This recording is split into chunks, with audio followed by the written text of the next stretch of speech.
Voy voy voy, bilasizmi?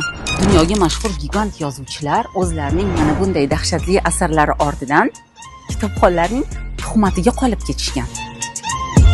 Mana masalan, rus adabiyotining akulalari Tolstoy yoki Dostoyevskiy.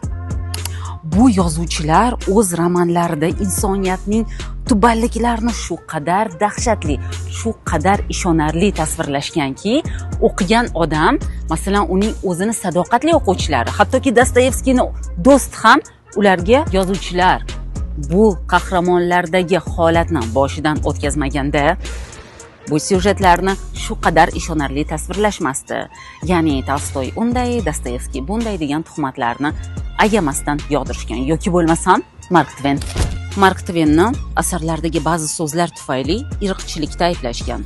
Bechora Tolstoy esa ayolni mutlaqo o'ylamagan bag'ritosh er deb nom olgan. Christian Andersenni bolalarni yomon ko'rgan va ularga bag'ritoshlik qilgan shaxs sifatida ta'riflashadi. Tavba. Shekspir asarlarida saroy hayotini shu qadar ishonarli tasvirlaganki, oqibatda esa Shekspir oddiy oiladan chiqqan, shuning uchun ham buyuk asarlarni o'zi yozmagan, ismi shunchaki taxallus bo'lgan degan gumonlar bor. Edgar Poe uni giyohvand, telba va axloqsiz inson bo'lgan deb hisoblashgan. Agar har bir yozuvchini uning salbiy qahramonlarini xarakteri bilan solishtiraversak, unda o'zbek adabiyotida yaxshi yozuvchini, sog'lom yozuvchini o'zi qolmaydi do'stlar.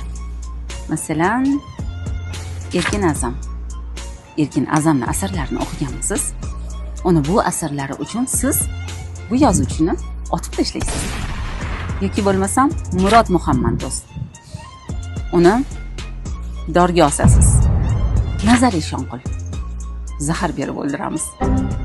Do'stlar, o'zbek adabiyotida shu qadar dahshatli asarlar borki, ularni o'qimaganimiz uchun faqatgina dunyoga mashhur yozuvchilarning atrofida o'ralashib yuraveramiz.